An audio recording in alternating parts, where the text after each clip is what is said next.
इस कहानी को मैंने एडिट और अनुवादित किया है। धन्यवाद। अध्याय 171। पापा, हम रात के खाने में क्या खाएंगे? लगभग 4 बजे। मिंगमैन पहले से ही खेलते खेलते थक गया था। छोटी लड़की रणविजय के पास दौड़ी और बचकानी लहजे में पूछा, मिंगमैन क्या खाना चाहता है?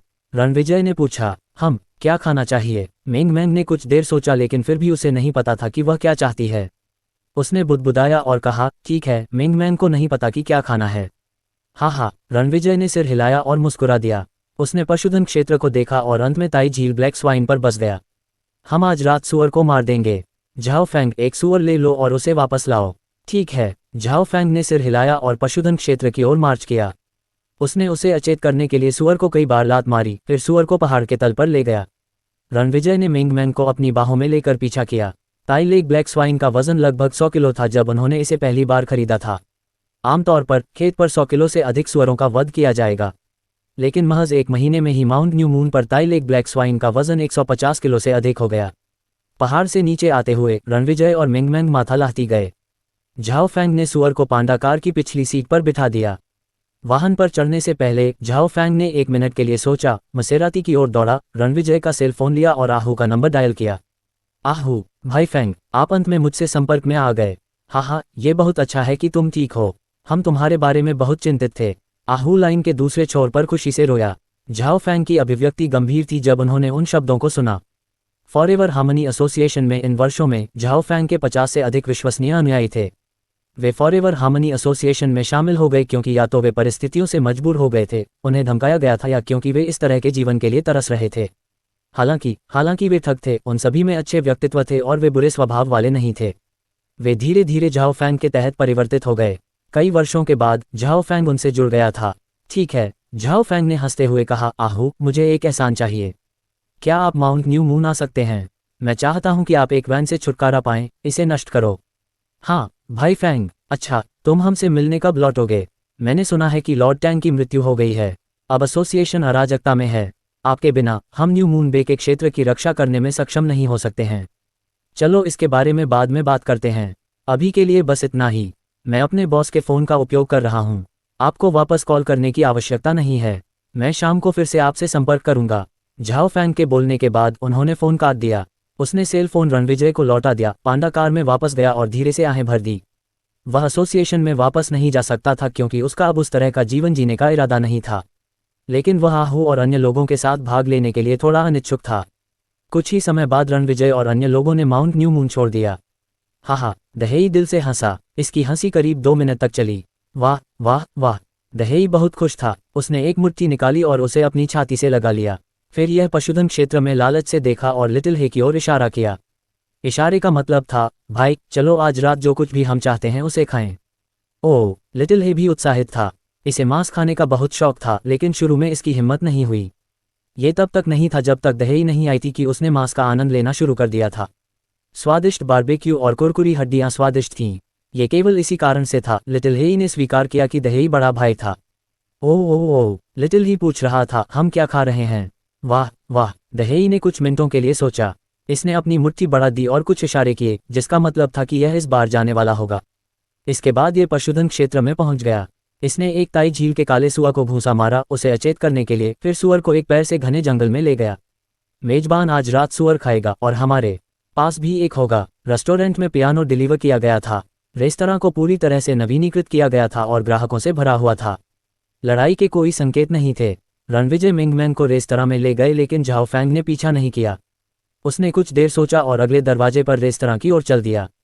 प्रबंधक, जो आदमी सुरक्षा शुल्क लेता है वह फिर से यहाँ है। जियो मेई ने झाओ फैंग को आते देखा और चौंक गया। वह प्रबंधक के पास पहुंची और फुसफुसाया। मैनेजर घबरा गया। जब उसने देखा कि यह झाओ फैंग है तो उसे राहत मिली। झाओ फैंग जब भी वह रेस्तरां में थे तो एक नियमित और काफ़ी आसान साथी थे। स्वागत है। मुझे आश्चर्य है कि बिग ब्रदर यहाँ क्यों है? प्रबंधक ने मुस्कुराते हुए पूछा, क्योंकि उसने झाओ फैंग का स्वागत करने के लिए दरवाजा खोला। झाओ फैंग ने मैनेजर और शियाओ मेई के घबराए हुए हाव भाव पर नजर डाली और मुस्कुराते हुए कहा, आराम करो, मैं तुमसे पैसे लेने नहीं आया हूँ। मैं ये पूछने आया हूँ कि क्या तुम यहाँ सुअरों का वध करते हो? सुअरों का वध? मैनेजर थोड़ा हैरान था। उसने झिझकते हुए पूछा, क्या सुअर को बगल के रेस्तरां के मालिक ने पाला है?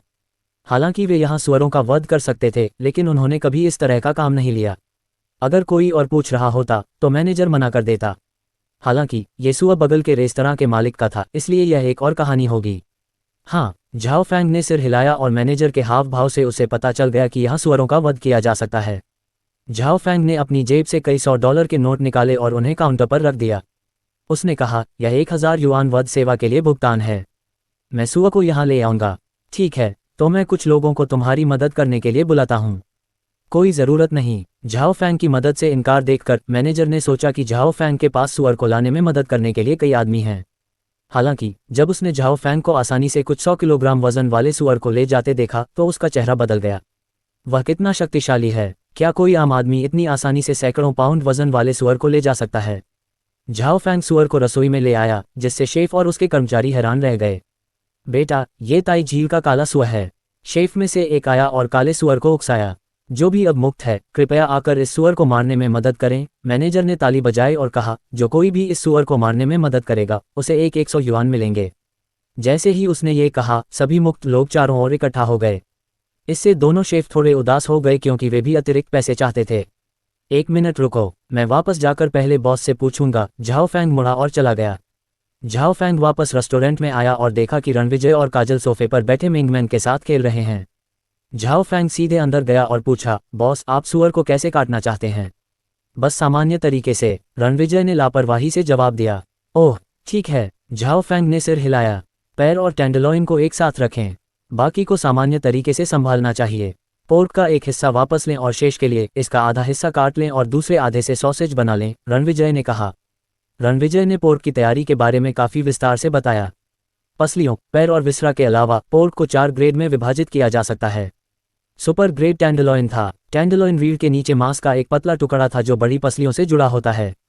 ये पोर्क का सबसे कोमल हिस्सा भी था। पहला स्तर लोइन पोर्क और हिंद लेग पोर्क था। दूसरा स्तर सामने के पोर्क पैर और धारीदार पोर्क था। तीसरा स्तर पोर्क नेक, अंडरबेली पोर्क, फोर और हिंद एल्बो पोर्क था। पोर्क की विभिन्न गुणवत्ता के लिए अलग अलग खाना पकाने और खाने के तरीके थे। मांस के कट के आधार पर पोर्क का स्वाद अलग अलग होता था। सुअर पर सबसे कोमल हिस्सा टेंडरलॉइन था और पोर्क का पिछला कूल्हा अपेक्षाकृत सख्त था। आगे और पीछे के कूल्हे का पोर्क हलचल तलना के लिए उपयुक्त था। स्टू होने पर धारीदार पोर्क का स्वाद बेहतर होता है। लोइन पोर्क दुबले मांस को हलचल तलना के लिए एकदम सही था। पकौड़ी और स्टीम्ड बंस फिलिंग के लिए फोर हिप पोर्क सबसे अच्छा था। बेशक पसलियां और पोर्क लीवर भी बहुत स्वादिष्ट थे, खासकर पसलियां, वे सभी की पसंदीदा थीं। कहने की ज़रूरत नहीं है कि रणविजय मिंगमैन के लिए सबसे नाजुक अंग जैसे पैर और पसलियां सुरक्षित रखता था। माउंट न्यू मून पर पशुधन अब बिना किसी राशनिंग के खाया जा सकता था। वहाँ इतना यांग किंग वाटर था कि यह लोगों की ज़रूरतों को पूरी तरह से पूरा कर सकता था। हालांकि रणविजय ने हर दिन मांस खाने की योजना नहीं बनाई थी, क्योंकि मांस और सब्जियों का आहार ज़्यादा पौष्टिक था। ठीक है, झाओ फेंग ने सिर हिलाया और बाहर चला गया। उसे व्यक्तिगत रूप से सुअर को मारने और मांस को काटने की निगरानी करनी थी। भाई, तुमने सुअर को मारा। आज रात हम सुअर का मांस खाएंगे। ये सुनकर काजल की आंखें चमक उठीं। हाँ चाची, आज रात हम सुअर का मांस खाने जा रहे हैं। सुअर बड़ा और काला था, मिंगमैन ने जवाब दिया। उसकी बड़ी चमकदार आंखें झपक रही थीं। वाह, बढ़िया। काजल की आत्मा जाग उठी। वह जानती थी कि उसके भाई के पशुधन सामान्य किस्म के नहीं थे। चिकन और हंस का मांस बहुत स्वादिष्ट था। वैसे मैं अन्ना को आज रात हमारे साथ आने के लिए कहूंगी, और मैं जियाओ किंग को भी बुलाऊंगी। उसे मेरे भाई द्वारा पकाए गए स्वादिष्ट भोजन का स्वाद चखने दूंगी। मुझे लगता है कि खाना खाने के बाद वह आपकी एक और सुपर फैन बन जाएगी। काजल ने फिर अपना सेल फोन निकाला, अपने 2 अच्छे दोस्तों को कॉल किया और उन्हें आमंत्रित किया। लियन्ना के अलावा लुओ किंग नाम का एक और व्यक्ति था। लुओ किंग एक नाइट बार में एक बेहतरीन बारटेंडर था। जब काजल पहली बार इस शहर में आई थी तो वह हमेशा वहां ड्रिंक करने जाती थी और अंततः वे अच्छे दोस्त बन गए। उनके बीच अच्छे संबंध थे। तुम बेशर्म हो। रणविजय ने अपना सिर हिलाया और मुस्कुराया। मुझे अपने भाई के साथ विनम्र क्यों होना चाहिए? क्या मैं सही कह रहा हूँ मिंगमैन? काजल ने मुस्कुराते हुए मिंगमैन से पूछा। ओह हाँ, तुम सही हो। तुम्हें विनम्र होने की जरूरत नहीं है, मिंगमैन ने अपने छोटे हाथों को हिलाते हुए उत्तर दिया। मिंगमैन के शब्दों ने रणविजय को हंसा दिया। वैसे भाई, हम रात के खाने में क्या खा रहे हैं? काजल ने उत्सुकता से पूछा। Braised ribs, roast pork trotters, Dongpo elbow, stewed newly butcher pig, double cooked pork slice, braised pork, ककड़ी लहसुन सॉस के साथ और अंडा और टमाटर का सूप, रणविजय ने बिना अपना सिर उठाए अपने सेल फोन को देखते हुए कहा। गुरगल गुरगल गुरगल। काजल की आंखें लगभग हरी हो गईं। उसने दावत की प्रत्याशा में 3 बार निगल लिया और पहले से ही थोड़ा अधीर हो गई थी। इतना स्वादिष्ट भोजन, वाह, यह एक भाग्यशाली दिन है, काजल ने आश्चर्य से कहा। वाह, भाग्यशाली दिन, बहुत सारा स्वादिष्ट भोजन, बहुत सारा। मेंग मेंग एक हंसी के साथ सोफे पर उछलकूद कर रहा था। जल्द ही 6 बज गए। लियांग मेंगकी का समूह, सन डोंगहेम का परिवार और अन्य गैर सदस्य भोजन करने वाले एक के बाद एक पहुंचे। पियर्सन रेस्टोरेंट के सबसे दूर के छोर पर केवल सदस्यों के लिए बने सेक्शन में अकेले बैठे थे। वांग कियांग और वुलियंग अभी तक नहीं आए थे। 6:10 बजे उन्हें एक के बाद एक अंडे से बने फ्राइड राइस और नूडल सूप परोसे गए। जैसे ही लियांग मेंगकी उठे और किचन बार में दाखिल हुए, दरवाज़ा खुल गया। झाओ फैंग 5 लोगों के समूह के साथ जल्दी से अंदर आए। उनके हाथों में प्लेटर्स थे। प्लेटर्स पर पोर्क ट्रॉटर्स, रिब्स, टेंडरलॉइन और दूसरे तरह के मीट डिश थे। क्या हो रहा है? रेस्टोरेंट में मौजूद लोगों की नज़र अचानक मीट के कई तरह के डिश पर टिक गई। खास तौर पर यू किंग किंग, जिसकी आंखें चौकन्नी थीं और लगातार पूछ रही थी, वह क्या है, वह क्या है, वह क्या है, क्या ये मेंगकी? झाओ फैंग ने मुस्कुराते हुए लियांग मेंगकी को देखा और कहा, आज रात सुअर के मांस के व्यंजन हैं।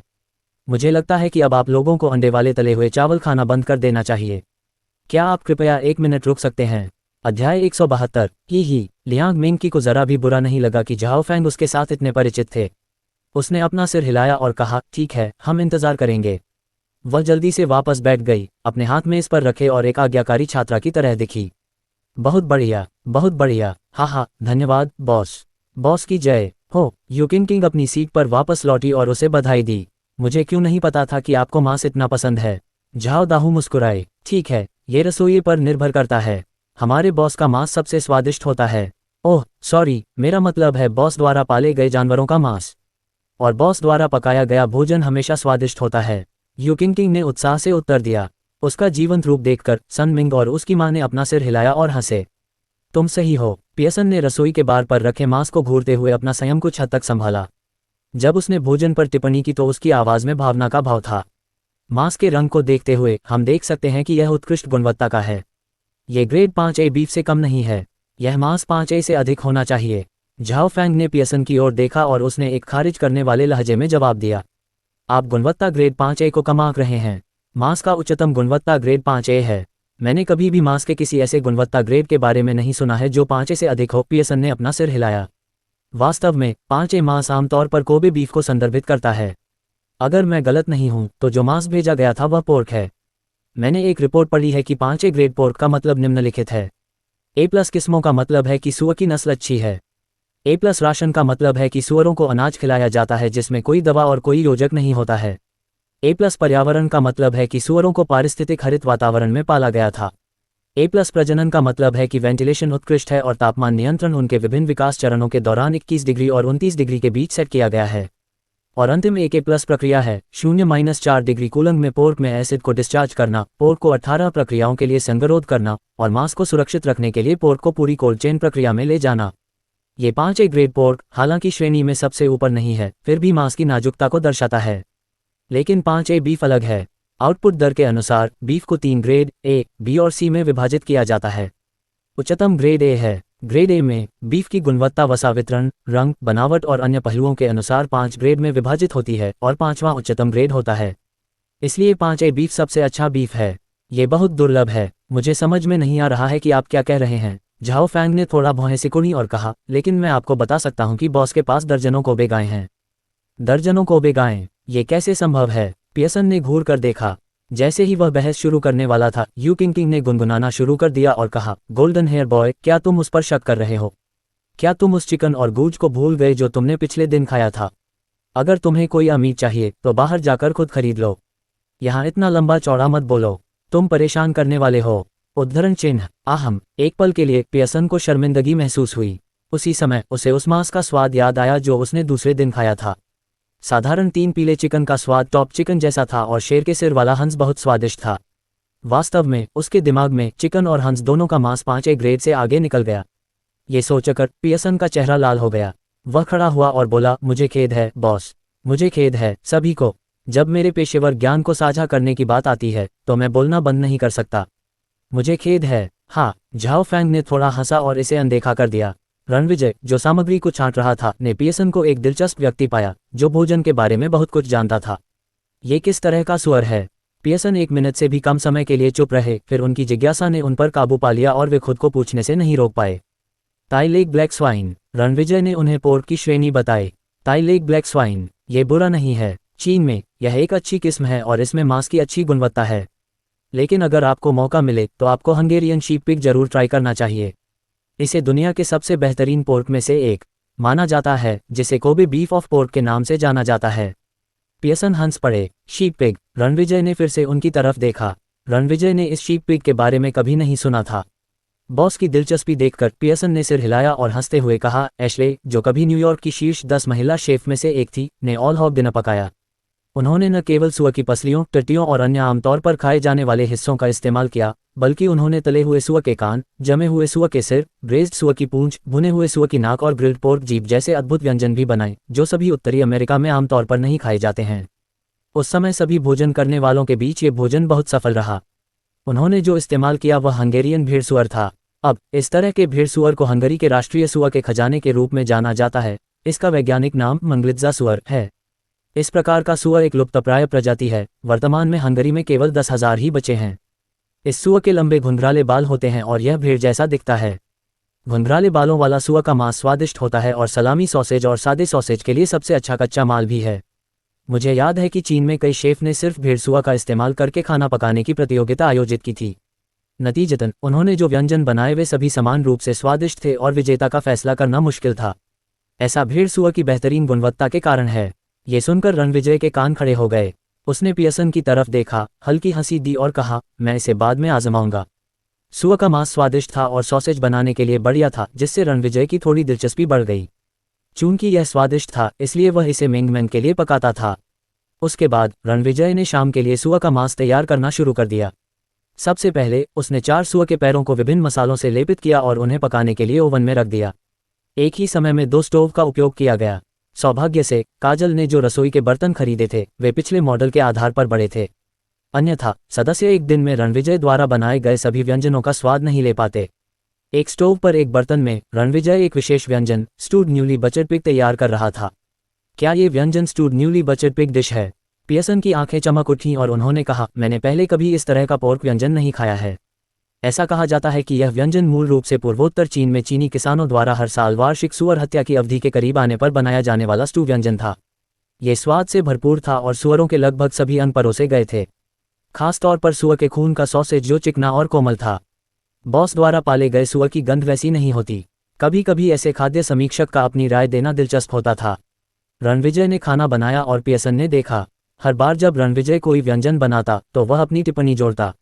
ब्रेज्ड पोर्क पसलियों का रंग इतना अच्छा है कि ये देखने में बहुत ही आकर्षक लगता है। इस टेंडरलॉइन से बने डबल कुक पोर्क स्लाइस बहुत ही स्वादिष्ट होंगे। अगर मैं गलत नहीं हूं तो यह व्यंजन डोन पोर एल्बो है ना? पियर्सन ने चुपचाप मुंह में लार भर ली और कहा, यह डोन पोर एल्बो सिचुआन व्यंजन है। बॉस, आप आग पर अच्छा नियंत्रण रखते हैं। सूप दूधिया सफ़ेद है और मांस नर्म है।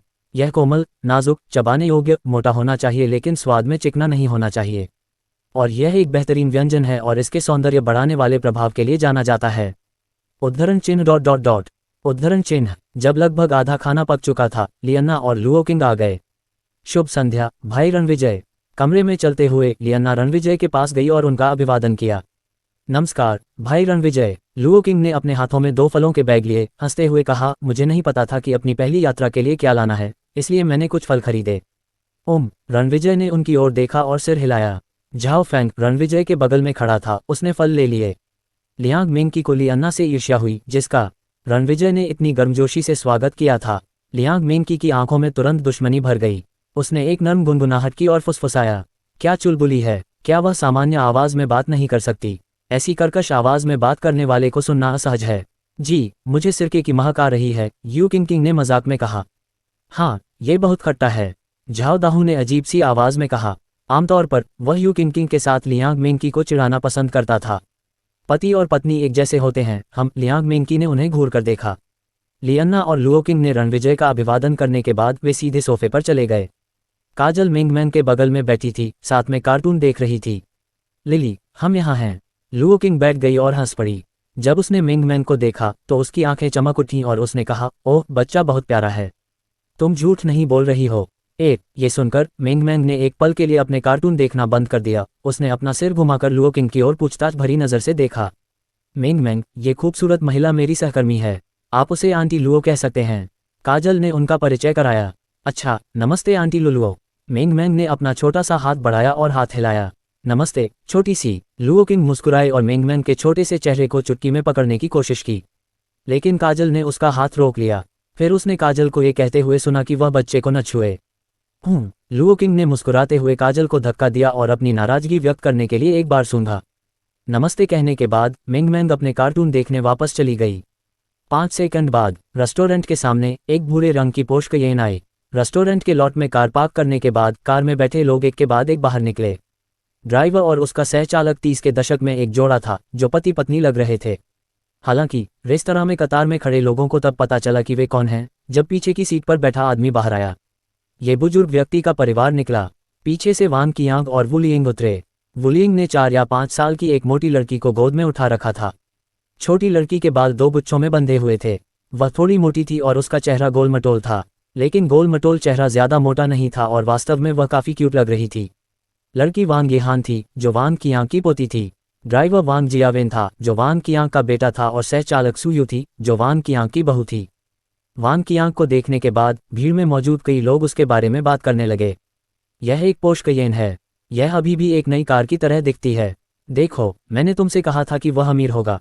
तुम सही हो, अन्यथा वह इतनी आसानी से 3 सदस्यता कार्ड नहीं खरीद पाता। खैर, यहाँ की सदस्यता आम लोगों के लिए नहीं है। मुझे लगता है कि उन सभी सदस्यों की सामाजिक स्थिति बहुत ऊंची है। हाँ, सदस्यता शुल्क जो उसने इतनी सहजता से चुकाया वह कुछ ऐसा है जो मुझे 5 या 6 साल तक कमाना है। अब सदस्यता शुल्क की लागत 10 मिलियन प्रति व्यक्ति है। यह एक डरावनी राशि है। लोगों की आवाज़ें बहुत तेज नहीं थीं। वांग कियांग और उनके परिवार ने कुछ भी नहीं सुना, लेकिन उन्होंने देखा कि लोग उनके परिवार की एक झलक पाने के लिए रुक रहे थे। वांग कियांग को इसकी आदत थी। जब से उसने सदस्यता खरीदी है, जब भी वह रेस्तरां में आता है तो उसे अंदर जाने पर भीड़ की निगाहों को सहना पड़ता है। लेकिन वांग जियावेन और सुयू को समझ में नहीं आया कि लोग क्या देख रहे थे। उन्हें आश्चर्य हुआ कि कैयन इतना ध्यान कैसे आकर्षित कर सकती है। अगर वे बेंटले चलाते जिसका इस्तेमाल ऑफिस कार के रूप में किया जाता है तो क्या ये भीड़ को और अधिक आश्चर्यचकित नहीं करता। हालांकि उन्हें नहीं पता था कि भीड़ की जिज्ञासा का कार से कोई लेना देना नहीं था। अगर कार में बैठे रेस्तरां के सदस्य वांग कियांग न होते तो भीड़ शायद उनकी ओर देखने की भी जहमत नहीं उठाती। अध्याय 173। इतना छोटा रेस्टोरेंट। रेस्तरां के चारों ओर नजर घुमाते हुए वांग जियावेन को समझ नहीं आया कि उसे रोना चाहिए या हंसना चाहिए। उसने पूछा, इतना छोटा रेस्टोरेंट और तुम सिर्फ मेंबरशिप कार्ड खरीदने के लिए 3 मिलियन खर्च करने को तैयार हो। ये है, पापा, तुम्हें धोखा तो नहीं दिया जा रहा है न? हालांकि वांग जियावेन को 3 मिलियन की फीस की परवाह नहीं थी, लेकिन उसे अपने पिता के साथ धोखा होने की चिंता थी। अगर उसके पिता को धोखा दिया जा रहा था तो लागत अलग बात थी, लेकिन वह निश्चित रूप से इसकी रिपोर्ट करेगा। बकवास। वांग कियांग बहुत दुखी लग रहा था। उसने कहा, ठीक है, हमें यहाँ तक पहुँचाना ही काफ़ी है। आगे बढ़ो और अपने काम निपटाओ। तुम हमें 2 घंटे में ले जा सकते हो। वांग जियावेन अवाक रह गया। उसने अपने परिवार के साथ अपने माता पिता से मिलने के लिए समय निकाल लिया और साथ में डिनर करने की योजना बनाई थी। हालांकि रेस्टोरेंट बहुत छोटा था और अब उसके पिता चाहते थे कि वह वहां से चला जाए। ऐसा कैसे हो सकता है? यहाँ तक कि सुयू का चेहरा भी निराशा में सिकुड़ गया। उसकी शादी के कुछ समय बाद उसके ससुर मंत्रालय के निदेशक थे और उनके बारे में एक शक्तिशाली अधिकारी आभा थी। उस समय उसके दिल की गहराई में सुयू उससे थोड़ा डरती थी। शायद उसके प्रति विस्मय उसकी भावनाओं का अधिक सटीक वर्णन होगा, लेकिन जब वांग कियांग सेवानिवृत्त हुए तो वे धीरे धीरे मिलनसार हो गए। शायद यह उनकी उम्र के कारण था। उनका गुस्सा नर्म हो गया था और इससे सुयू थोड़ा और शांत हो गया था। लेकिन अब ऐसा लग रहा था कि उनका गुस्सा वापस आ गया था। उन्होंने मुश्किल से कुछ शब्द बोले थे और अब वे अपने बेटे को जाने के लिए कह रहे थे। क्या वह पुरुष रजोनिवृत्ति का अनुभव कर रहा था? वुलियिंग अपने बेटे और बहू के चेहरे पर भाव देखकर हंस पड़ी। उसने धीरे से वांग कियांग की बाँह थपथपाए और हल्के से डांटने वाले लहजे में उससे बात की। क्या तुम अपने गुस्से पर काबू नहीं रख सकते और अच्छे से बात नहीं कर सकते? ये कहने के बाद वुलियिंग ने मुस्कुराते हुए उनकी ओर देखा। तुम्हारे पिताजी ने ये स्पष्ट नहीं किया। आज हम यहाँ मुख्य रूप से येहान को भोजन चखने देने के लिए आए हैं। हमारे पास केवल 3 सदस्यता कार्ड हैं, जिसका अर्थ है कि तुम दोनों हमारे साथ भोजन करने के लिए अंदर नहीं आ सकते। यदि तुम खाना चाहते हो तो तुम्हें कतार में शामिल होना होगा। यहाँ लोगों की संख्या को देखते हुए हमारा अनुमान है कि तुम्हारी बारी आने में 1 घंटा या उससे अधिक समय लगेगा। इसलिए तुम्हारे पिताजी चाहते हैं कि तुम दोनों भोजन करने के लिए बाहर जाओ और एक दूसरे के साथ समय का आनंद लो। बाद में वापस आओ और हमें ले जाओ। ओह हे, सुयू ने हंसते हुए कहा, कोई बात नहीं, कोई बात नहीं। जियावेन और मैं कहीं और खाने के लिए जाएंगे। ये पहली बार है जब मैंने इस नियम के बारे में सुना है कि प्रत्येक सदस्यता कार्ड का उपयोग केवल एक व्यक्ति द्वारा किया जा सकता है। क्या तुम मजाक कर रहे हो? ये किस तरह का रेस्तरां है? वांग जियावेन की भौहें थोड़ी सिकुड़ गईं और वह रेस्तरां से थोड़ा असंतुष्ट महसूस करने लगा। ये दुनिया का सबसे अच्छा रेस्तरां है। वांग कियांग ने अपने बेटे को घूरा और फिर अपनी पत्नी से कहा, प्यारे चलो अंदर चलते हैं। उसके बाद वांग कियांग ने आगे बढ़कर रेस्तरां में प्रवेश किया। वुलिंग ने अपने बेटे और बहू को देखकर माफी मांगते हुए मुस्कुराए और अपनी पोती के साथ उनके पीछे पीछे अंदर चली गई। Daddy, mummy, bye bye. Wang Yihan ने अपनी गोल मटोल हथेली फैलाई और अपने माता पिता को अलविदा कहा। वांग जियावेन की अभिव्यक्ति सख्त हो गई। वांग कियांग और अन्य दो ने रेस्तरां में कदम रखा। खाने वालों की कतार उन्हें घूर रही थी, साथ ही मिस्टर और मिसेज वांग भी। अच्छा जियावेन, क्या पिताजी हमसे संतुष्ट नहीं हैं? सुयू का मुंह खुला रह गया। वांग जियावेन ने धीरे से आह भरी और कहा, बिल्कुल नहीं। हम महीने में एक बार ही घर जाते हैं, वह कैसे खुश रह सकते हैं? मैं बार बार वापस जाना चाहती हूँ, लेकिन व्यवसाय मुझे बहुत व्यस्त रखता है। मुझे लगता है कि पिताजी समझते हैं। सुयू ने अपना सिर हिलाया, हल्की हंसी दी और कहा, तो क्या हम खाने के लिए बाहर चलें? क्या आप सानहू रोड पर उस नए पश्चिमी रेस्तरां में जाना चाहेंगे? नहीं। वांग जियावेन ने अपना हाथ हिलाया, कार का दरवाज़ा बंद किया और सुयू का हाथ अपने कंधों पर रखकर कतार में चले गए। ज़ियाओयू, हम आज यहाँ कतार में शामिल होंगे। जब पिताजी हमें बाद में कतार में खड़े देखेंगे तो उनका मूड अच्छा होगा। एक कहावत है कि कोई भी बेटे को उसके पिता से बेहतर नहीं जानता। इसका मतलब था कि पिता अपने बेटे को सबसे अच्छी तरह जानता है। लेकिन इसे उल्टा भी कहा जा सकता है कि कोई भी पिता को उसके बेटे से बेहतर नहीं जानता, क्योंकि बेटा अपने पिता को सबसे अच्छी तरह जानता है। ठीक है, यह आप पर निर्भर है। सुयू ने थोड़ा सिर हिलाया और वांग जियावेन के साथ छोटी कुर्सियों की कतार की ओर चली गई और कतार में बैठ गई। रेस्तरां में रणविजय के पास अभी भी 2 व्यंजन पकाने के लिए बचे थे, इसलिए वह रसोई में व्यस्त था। इस समय चाहे वे सदस्य हों जिन्होंने खाना नहीं खाया था या फिर वे आम लोग जो खा रहे थे, सभी की नज़रें रसोई के काउंटर पर रखे मांस के व्यंजनों पर टिकी हुई थीं, इसलिए किसी ने वांग कियांग और अन्य लोगों के आने पर ध्यान नहीं दिया। इसकी खुशबू अच्छी है। अंदर जाते ही वांग कियांग को हवा में तैरती खुशबू की महक आ गई। सुअर के मांस की सुखद खुशबू ने वांग कियांग, वुलिंग और वांग यिहान की भूख बढ़ा दी। क्या हम फिर से रात के खाने में मांस खाएंगे?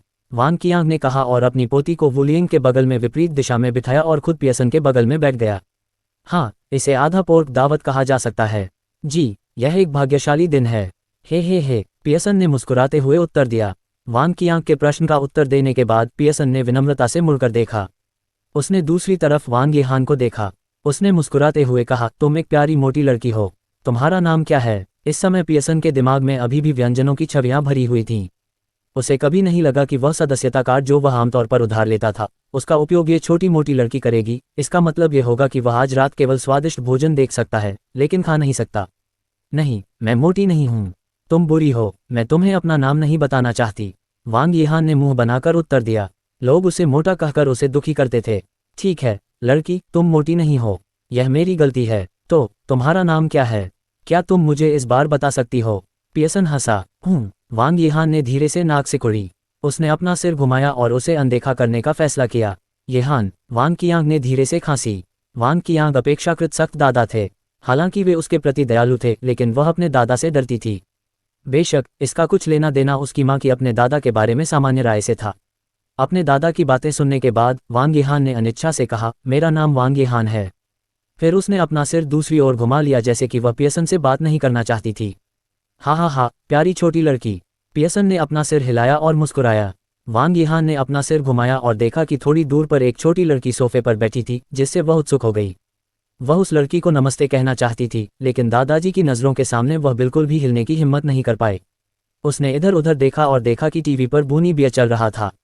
वह जानबूझकर ऊंची आवाज में बोली, दादाजी, मुझे कार्टून देखना पसंद है। मुझे ब्रैम्बल बहुत पसंद है। मेंग मैंग, जो सोफे पर बैठी थी, ने अचानक एक बच्चे की आवाज़ सुनी और उत्सुकता से अपना सिर घुमाया। जब उसने वांग यिहान को कुर्सी पर बैठे देखा तो उसे अब टीवी की परवाह नहीं थी, नहीं उसकी बड़ी बड़ी चमकीली आंखें झपक रही थीं। उसका दिल नए दोस्तों के लिए तरस रहा था, क्योंकि उत्तरी अमेरिका के अलावा चीन में उसका कोई दोस्त नहीं था। वह एक नया दोस्त बनाने की उम्मीद कर रही थी। वांग यिहान ने भी मेंग मैंग की ओर देखा। मेंग मैंग को देखकर, जो इतनी खूबसूरत थी, वह स्तब्ध रह गई। उसने सोचा कि सोफे पर बैठी छोटी लड़की सुंदर तो है, लेकिन बहुत पतली है। दोनों लड़कियों की आंखें जिज्ञासा से भरी हुई थीं। वांग यिहान इतनी हिम्मतवर थी कि वह अपनी कुर्सी से कूद गई और धीरे धीरे सोफे की ओर चली गई, भले ही उसके दादाजी सहमत हो या नहीं। पहले तो उसकी चाल तेज थी, लेकिन पास आने से पहले उसने अपनी गति धीमी कर दी। अंत में जब वह सोफे के पीछे पहुंची तो उसने सोफे की लेटी हुई मेंग मैंग को देखा और उत्सुकता से पूछा, तुम्हारा नाम क्या है? मेंग मैंग ने शर्म से मुस्कुराते हुए जवाब दिया। मेरा नाम रिया मेहरा है। तुम मुझे मेरे पापा की तरह मेंगमेंग कह सकती हो। तुम्हारा नाम क्या है? मेरा नाम वांग यीहान है। तुमसे मिलकर खुशी हुई मेंगमेंग। क्या हम दोस्त बन सकते हैं? वांग यीहान की आंखें हमेशा से बड़ी थीं और वह बहुत तनाव में थी। उसे डर लग रहा था कि मेंगमेंग उसकी दोस्त बनने के लिए राजी नहीं होगी। ठीक है, फिर मेंगमेंग खुशी से हंस पड़ी। तो तुम मुझे यीहान कहो, मैं तुम्हें मेंगमेंग कहूंगी, हे। वांग यीहान भी खुशी से हंस पड़ी। कभी कभी बच्चों की दोस्ती की शुरुआत सिर्फ अभिवादन से ही हो जाती है। यीहान, तुम मेरे बगल में बैठ सकती हो, मेंगमेंग ने उसे निमंत्रण दिया। अच्छा, मैं यहाँ हूँ। वांग यीहान सोफे के चारों ओर दौड़ी, मेंगमेंग के पास आए, उछलकर बैठ गई। मेंगमेंग, तुम खूबसूरत हो। पास से देखने पर वांग यीहान ने देखा कि मेंगमेंग का चेहरा कितना नाजुक था। सच में? मेंगमेंग ने आश्चर्य से कहा। हाँ, तुम भी सुंदर हो, मेंगमेंग ने खिलखिलाते हुए जवाब दिया। अरे मेंगमेंग, तुम मेरी सबसे अच्छी दोस्त हो। लेकिन वांग यीहान ने अपने मन की बात कहने में झिझकते हुए कहा। अरे, क्या बात है? मेंगमेंग ने घबराते हुए पूछा। तुम थोड़ी पतली हो। वांग यीहान ने बहुत देर तक झिझकते हुए आखिरकार अपने मन की बात कह दी। उसकी नज़र में उसका फिगर सही था। पतली? फिर हर बार जब मैं खाऊंगी तो मैं थोड़ी मोटी हो जाऊंगी। मेंगमेंग ने आश्वस्त होकर कहा। कोई बात नहीं, तुम्हारा वजन धीरे धीरे बढ़ेगा। उद्धरण चिन्ह ... उद्धरण चिन्ह। दोनों छोटी लड़कियां आपस में बातें कर रही थीं, जिससे रेस्टोरेंट में मौजूद कई लोगों का ध्यान उनकी ओर गया। कभी कभी बच्चों की बातचीत बहुत ही आकर्षक हो सकती है। मेंगमेंग और वांग यीहान ने कुछ मिनट तक बातचीत की। मेंगमेंग ने अपने खिलौने साझा करने का फैसला किया, जिनमें से एक रिमोट कंट्रोल कार थी। मेंगमेंग, मैं भी रिमोट कंट्रोल कार से खेलना चाहती हूँ, वांग यीहान ने आंखें झपकाते हुए कहा। वह इस तरह की कार बहुत अच्छी तरह से चलाती थी और अपने नए दोस्त के सामने दिखावा करना चाहती थी। लेकिन वहाँ केवल एक ही रिमोट कंट्रोल कार थी, इसलिए वह इसका उपयोग करने के लिए बस इंतजार ही कर सकती थी। लेकिन मेंगमेंग अभी भी इसके साथ खेल रही है, मेंगमेंग ने जवाब दिया। अगर तुम इसे मुझे एक पल के लिए उधार दो तो मैं इसे तुम्हें वापस कर दूंगी, ठीक है? मेंगमेंग के इनकार को सुनकर वांग यीहान ने मुंह बनाया। लेकिन नहीं, मैंने अभी इसके साथ खेलना बंद नहीं किया है, मेंगमेंग ने बड़बड़ाया। अगर तुम इसे मुझे उधार नहीं दोगी तो मैं तुम्हें पसंद नहीं करूंगी।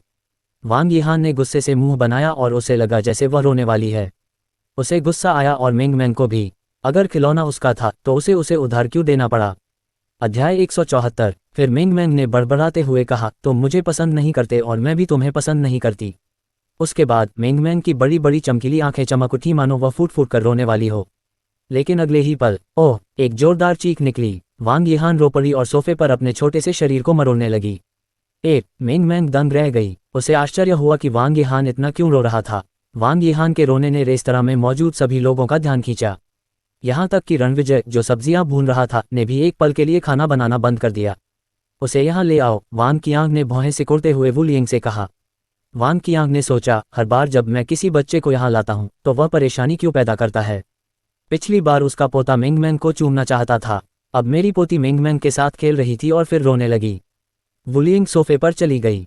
जब वह रसोई से गुजरी तो उसने रणविजय को देखकर माफी मांगते हुए मुस्कुराए और कहा, मुझे खेद है कि मेरी पोती तमाशा कर रही है। रणविजय ने अपना सिर थोड़ा हिलाया ताकि उसे लगे कि उसे कोई आपत्ति नहीं है। ठीक है यीहान, रोना मत। दादी तुम्हें वापस ले आएंगी। हम बाद में खाना खाएंगे। रोना बंद करो। वुलियंग सोफे पर चली गई और वांग यीहान को पकड़ने की कोशिश की।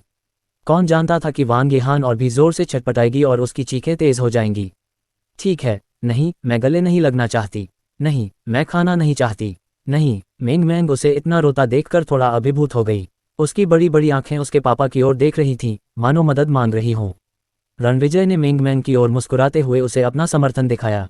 मेंगमेंग ने मुंह बनाया और कुछ सोचने के बाद रिमोट कंट्रोल वांग यीहान के हाथों में दे दिया। मेंगमेंग ने उसके कंधे पर थपथपाया और कहा, ओह प्लीज रोना मत। तुम मुझे भी रुला रही हो। मैं तुम्हें रिमोट कंट्रोल कार से खेलने दूंगी। ओह वांग यीहान ने तुरंत रोना बंद कर दिया। उसने अपना मांसल हाथ आगे बढ़ाया और अपनी आंखों से आंसू पोंछे। सच में? उसने पूछा। हाँ, मेंगमेंग ने सिर हिलाया। अरे, वांग यीहान ने हंसते हुए अपनी हथेली आगे की और अपने आंसू पोंछे। उसने रिमोट कंट्रोल उठाया और कुछ उत्साहित स्वर में कहा, मेंगमेंग, तुम मेरी अच्छी दोस्त हो।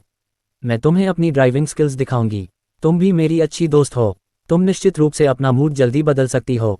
मेंगमेंग को कुछ संदेह था। वांग यीहान इतनी जल्दी रोना कैसे बंद कर सकती थी? वह हैरान थी। तो दोनों लड़कियां फिर से खुशी से खेलने लगीं। मेंगमेंग के लिए ये पहली बार था जब उसने साझा करने की खुशी का अनुभव किया। वू लियंग किनारे पर खड़ी अपनी पोती को वापस लाना चाहती थी, लेकिन उसकी पोती मेंगमेंग के साथ खेलकर आनंद ले रही थी।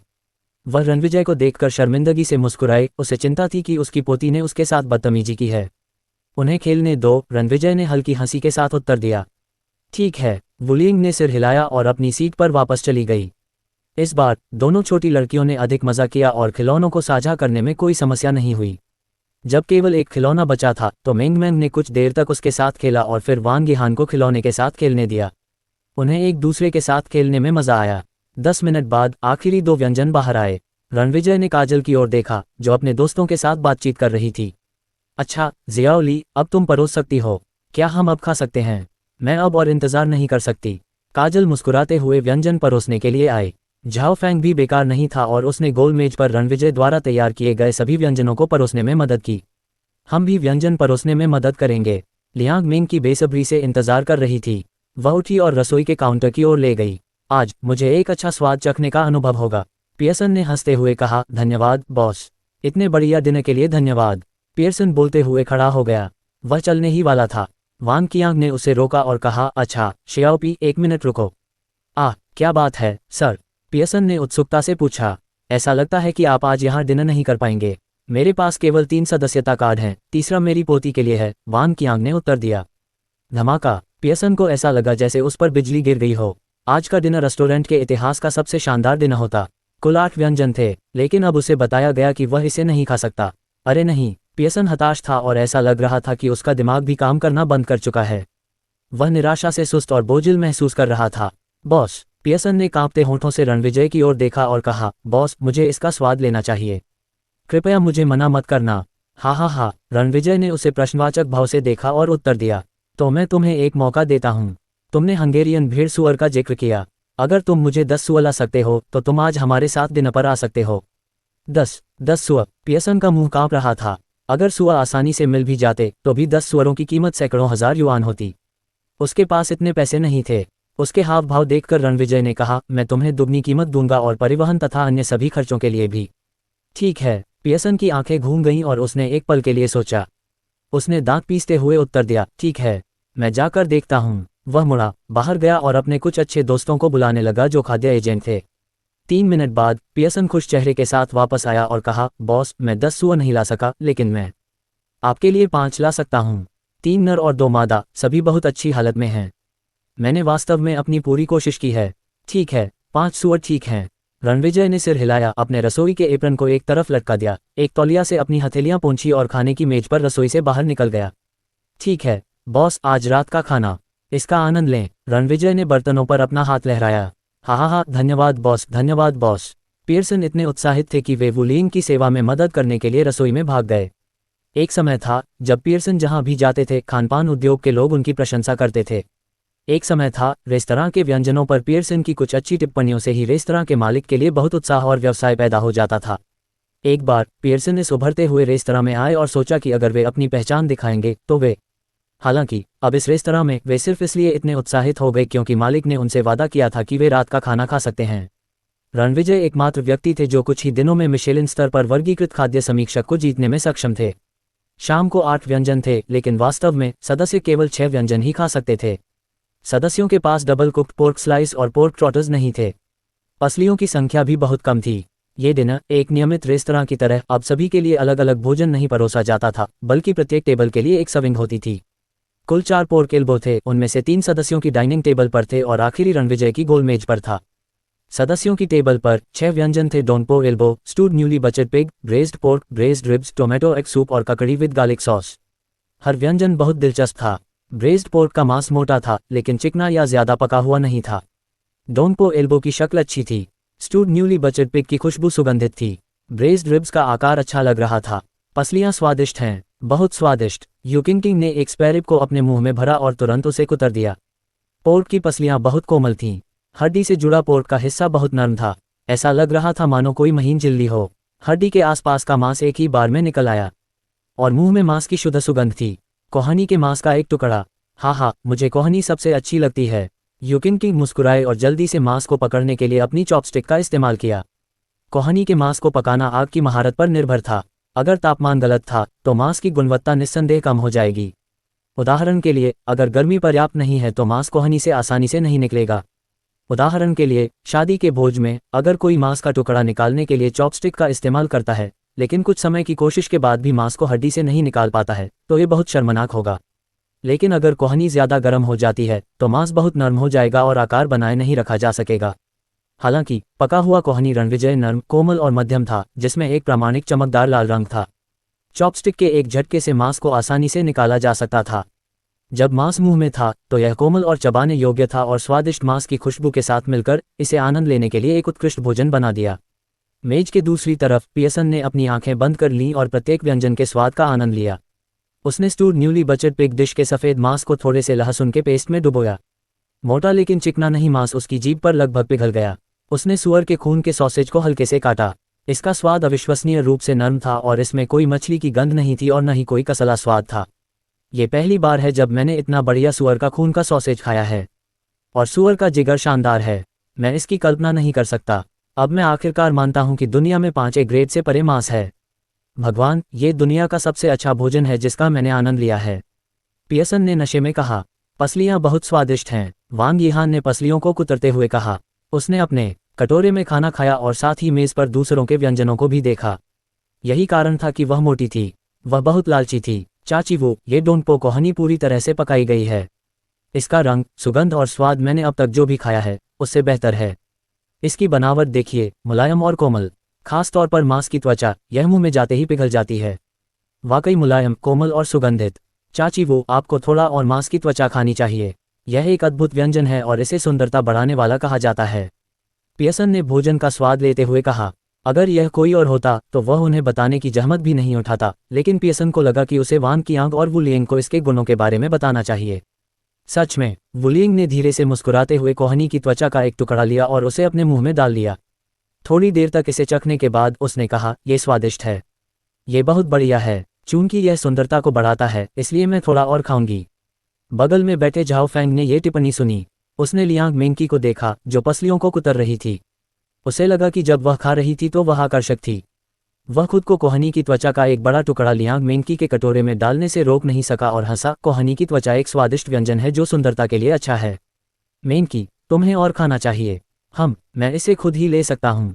लियांग मेंकी ने उसे घूर कर देखा और दबी हुई आवाज में जवाब दिया। हालांकि उसने अपने कटोरे से कोहनी की त्वचा नहीं हटाई, जाहिर तौर पर झाओ फैंग को एक दोस्त के रूप में स्वीकार कर लिया। रणविजय की गोल मेज पर लुओ किंग अपना खाना खाते हुए दंग रह गई। उसे इस बात का बिल्कुल भी अंदाजा नहीं था कि उसके दोस्त के भाई द्वारा पकाए गए व्यंजन इतने स्वादिष्ट होंगे कि उसे चक्कर आने लगे। अध्याय 175। उसके आने से बहुत पहले लुओ किंग ने ली अन्ना को यह कहते हुए सुना था कि रणविजय का खाना कितना स्वादिष्ट था। उसने हमेशा उसके खाना पकाने के हुनर की तारीफ की थी। हालांकि अब लुओ किंग को समझ में आ गया था कि ली अन्ना ने जो कहा वह वाकई कोई अतिशयोक्ति नहीं थी। प्रशंसा के शब्द भी काफी नहीं थे। यह अमर लोगों के लिए बना भोजन था।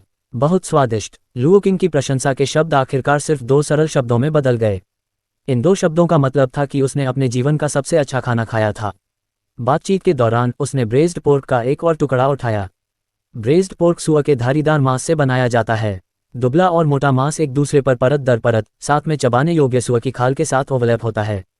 जब आप एक टुकड़ा मुंह में डालते हैं तो मांस की खुशबू की एक धारा तुरंत पूरे मुंह में भर जाती है। वसा की मात्रा कम नहीं थी, लेकिन ये बिल्कुल भी चिकना नहीं लगता था। दुबले मांस को चबाने में थोड़ा समय लगता है। मांस में मिला हुआ वसा तुरंत पिघल जाता है, जिससे मांस में थोड़ी मिठास के साथ सुगंध आ जाती है। स्कोर के साथ लुओ किंग को वह खुशी महसूस हुई जो स्वादिष्ट भोजन खाने से मिलती है। वह आमतौर पर वसा नहीं खा सकती थी। वह इसे खाते ही तुरंत थूक देती थी। उस चिकनाई से भी उसे उल्टी आ जाती थी। जब भी वह पकौड़ी खाती, अगर उसमें वसा वाला मांस होता तो वह उसे नहीं खा पाती। लेकिन अब अपनी पसंदीदा स्पेयर और दुबले मांस को खाने के बजाय उसने अपना ध्यान लाल भुने हुए मांस पर केंद्रित किया। ये पता चला कि मोटा मांस बहुत स्वादिष्ट होता है। लुओ किंग ने धीरे से कहा। उसे लगा कि यह वसा का असली स्वाद है। उसने पहले जो खाया होगा वह पानी से भरा घटिया मांस होगा। लेकिन वह नहीं जानती थी कि सुअर के मांस में आध्यात्मिक खजाना होता है। इस बिंदु पर साधारण मेज पर दूसरी तरफ बैठे लोगों को तकलीफ हुई। रसोई से बर्तन बाहर आए और खुशबू पल भर में पूरे रेस्टोरेंट में फैल गई। जो लोग पहले ही खा चुके थे उन पर इसका कोई असर नहीं हुआ, लेकिन जो खा रहे थे उन्हें लगा कि उनके खाने की भूख धीरे धीरे कम हो रही है। उदाहरण के लिए, एक नूडल शॉप में एक व्यक्ति नूडल्स का कटोरा खा रहा था। जब उसने अपने बगल की मेज पर नूडल्स के अलावा सभी तरह के साइड डिश देखे और दूसरे लोग साइड डिश खा रहे थे तो वह भी उसे आजमाना चाहेगा। वह सोचता होगा कि अगर उसके पास खुद की साइड डिश होती तो वह भी उतनी ही स्वादिष्ट होती। इस प्रकार कई लोग 2 साइड डिश भी ऑर्डर करना पसंद करते हैं, लेकिन यहाँ वे चाहकर भी कोई ऑर्डर नहीं कर सकते थे। कोई सदस्यता नहीं, खाने की पात्रता नहीं। हे भगवान, वर्ग का विभाजन। मांस की गंध से प्रभावित भोजन करने वाले धीरे धीरे उदास हो गए।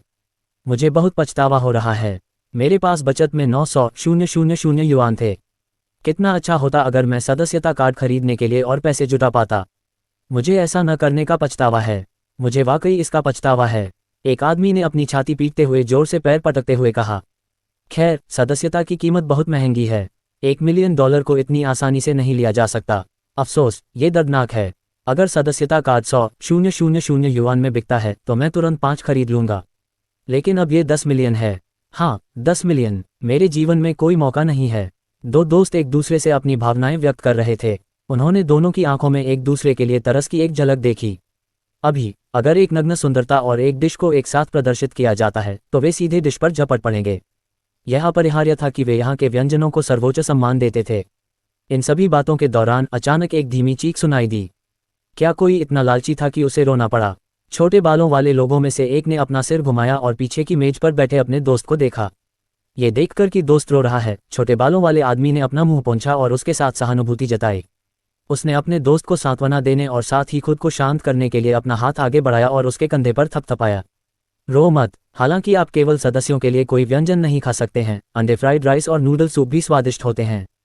खैर, भले ही हमारे पास सदस्यता खरीदने का मौका न हो, फिर भी हम बॉस के दयालु होने का इंतजार कर सकते हैं। अगर एक दिन बॉस बहुत खुश महसूस कर रहा है और लाभ साझा करने का फैसला करता है तो हम भी इसका स्वाद ले पाएंगे। दुखी मत हो। ओह, आदमी ने अपने आंसू पोंछे और उसका चेहरा उदास था। उसने कहा, मैं ठीक हूँ, लेकिन मुझे याद है कि भले ही मैंने हांगकांग में 10 साल बिताए, लेकिन मैं सदस्यता कार्ड खरीदने का खर्च भी नहीं उठा सका। इसलिए मैं वह व्यंजन नहीं खा पाया जो मैं खाना चाहता था। मुझे थोड़ा घुटन महसूस हुई। मेरी अभी तक कोई गर्लफ्रेंड भी नहीं है। मैं 30 साल का हूँ और मैं बहुत उलझन में हूँ। काश। छोटे बालों वाले आदमी ने फिर से आह भरी और बड़बड़ाया। अगर आप किसी को दोष देना चाहते हैं तो आपको यहाँ के व्यंजनों को दोष देना चाहिए जो इतने स्वादिष्ट हैं। हमारे लिए ये लगभग एक तरह की यातना है। बातचीत के दौरान छोटे बालों वाला आदमी अपनी कुर्सी पर वापस बैठ गया और जल्दी से अपना खाना खत्म कर लिया। वह यहाँ और तकलीफ नहीं सहना चाहता था। वहाँ मौजूद दूसरे लोग भी जल्दी जल्दी खाना खा रहे थे। निस्संदेह खाने वालों के इन समूहों का डिनर अनुभव अच्छा नहीं था, लेकिन कम से कम इससे लोगों की कतार का समय कम हो गया। गोल मेज पर मेंग मेंग एक कुर्सी पर बैठकर खुश थी जो उसके लिए थोड़ी ऊंची थी।